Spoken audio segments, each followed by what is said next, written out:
There are some things that never leave our heart. Places where we felt welcome and warm. People who made us feel like we belong. Moments when we were truly happy. Everything we gently keep as our most precious treasure, hidden deep inside.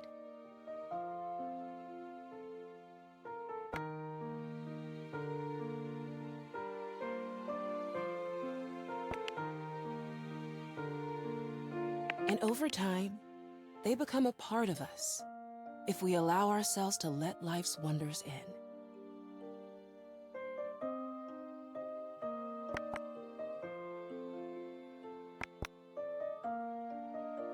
We'll feel alive enough to embrace joy in the moment, realizing we can't stop time, knowing it will pass.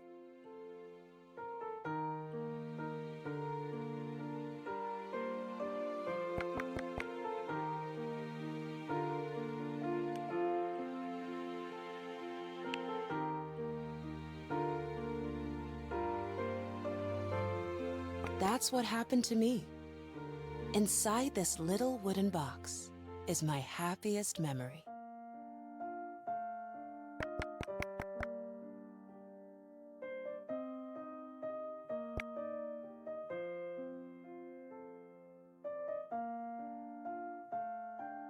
It's a memory of a summer that seemed endless, and happiness that smelled of warm bread and fresh apples.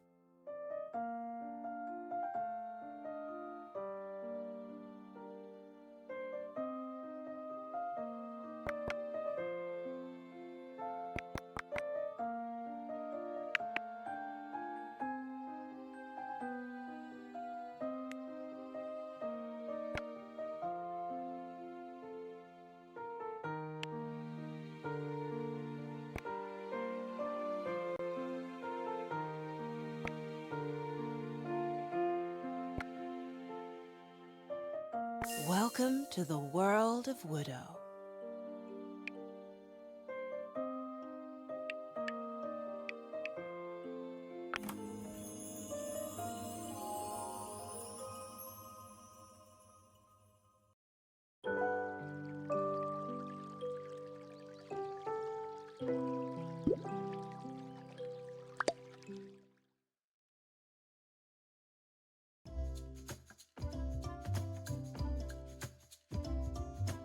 Hi there, it's me.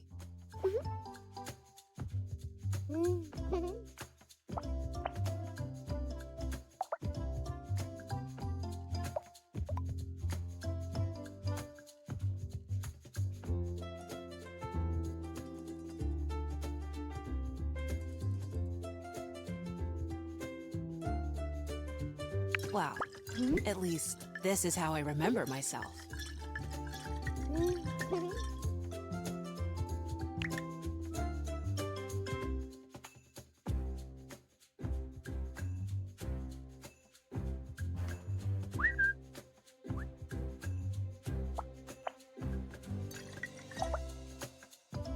I used to be such a city girl. I'd only ever really seen the countryside in movies. My mountains were skyscrapers, and my rivers were noisy highways.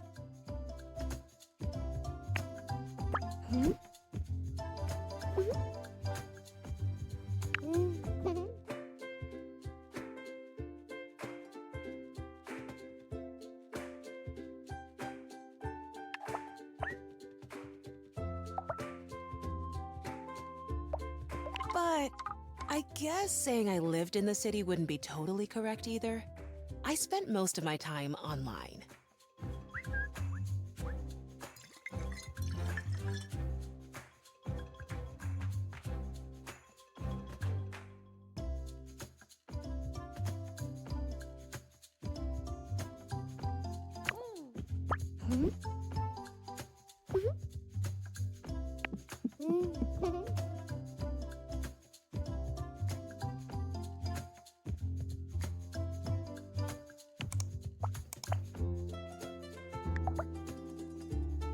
Social media, chat rooms, online games, friends I had never met.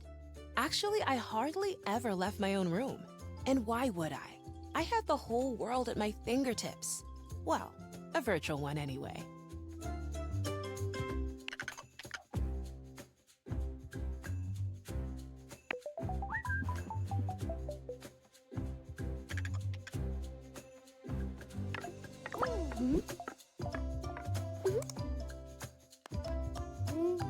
Mom and Dad always got me whatever device I wanted. I really had it all. My phone was pretty much an extension of my hand.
But then one day, everything changed.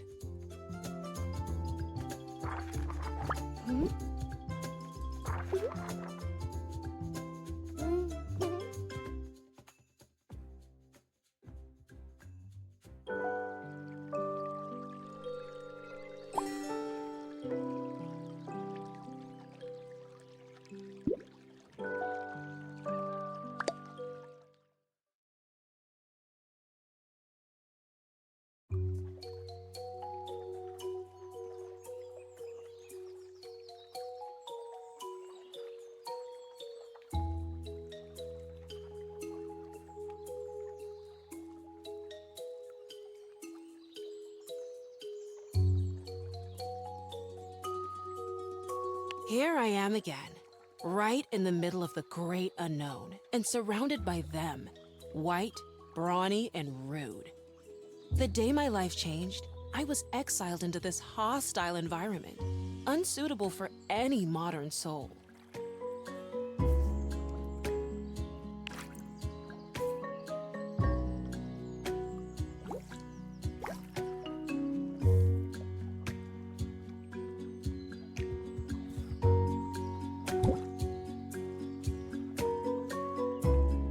I held my phone tightly, still finding comfort in the fleeting connection to the world I'd lost.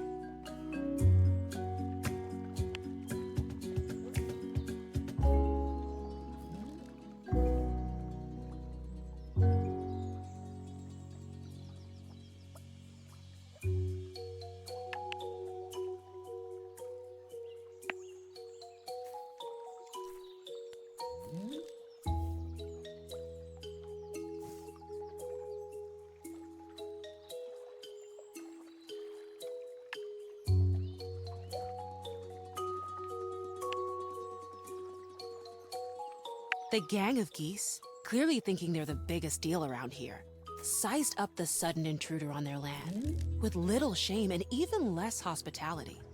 I couldn't help but wonder who had been feeding them so well. Perhaps a goose grandma who's always saying they're too skinny?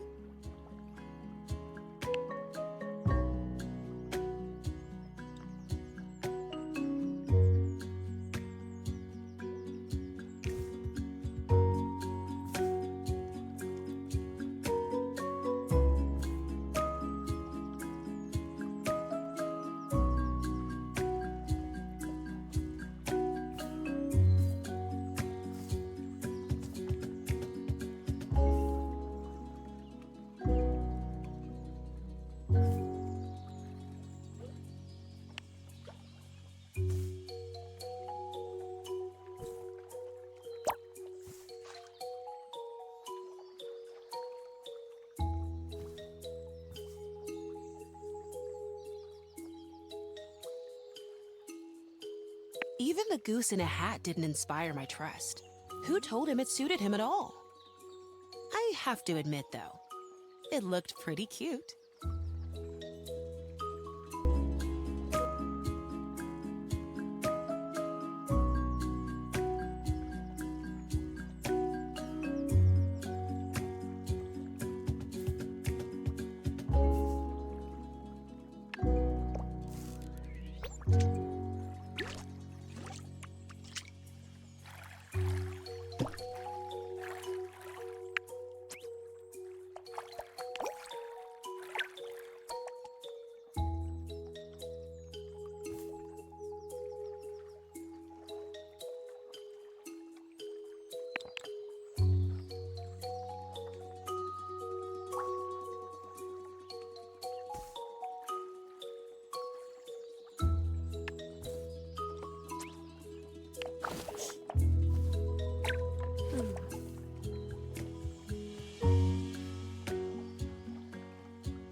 Closing the gate right in front of their round faces, I could finally catch a break, thinking for a second that it was the end of my troubles. Ha! Oh well. Ahead, there stood something dark. A living, breathing mountain, next to a tiny, breathless fox. My looming fear took the wheel, revealing my next course of action to me.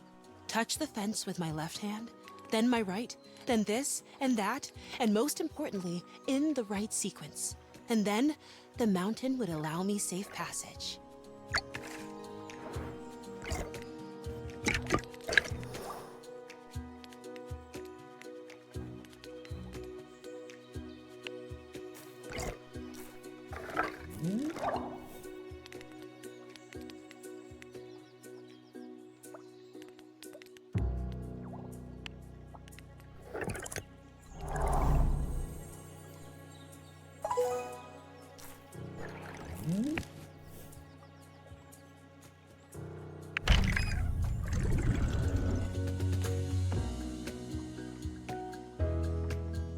And here, I was fighting that thieving goat for my own backpack.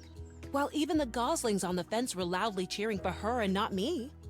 I realized that reaching the cottage where I'm supposed to spend the entire summer wouldn't be as easy as I anticipated.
Okay, Foxy, almost there. Press the backpack close, hold your breath, and tiptoe quietly. Why do they even need that dog when they already have the grumpy geese gang?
Have you seen their teeth? Seriously, why do they need so many teeth? They're birds. If they have to flash them to me up close, why not in a nice and friendly smile? And they always looked so cute in the pictures.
And that's how my first day went. Full of joy, friendly faces, and the oh-so-warm welcome from the local residents.